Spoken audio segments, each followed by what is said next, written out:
Like, in my opinion, I felt like this character here, where is she? This character here is a more compelling character than Sylvanas was in Shadowlands. And I thought the entire story was much more compelling, right?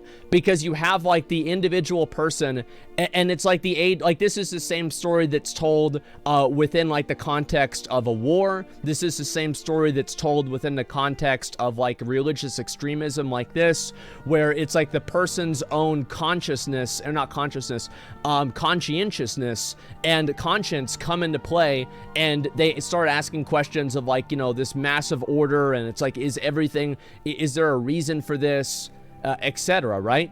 And that is very interesting. That is really cool.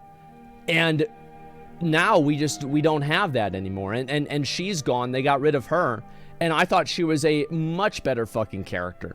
And even Uther, like, this is the other thing here, is that even Uther in this cinematic, I wanted to know what happens.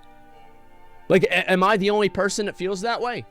Like, I wanted to know what happens with Uther, because, like, Uther is just, like, it was such a complete change. It was everything like that. I was like, what the fuck, right? Another waste. Yeah, it was just, like, this cinematic perfectly demonstrates every bit of potential that Shadowlands had. If this expansion, if the entire expansion was like this cinematic, people could have compared it to Final Fantasy.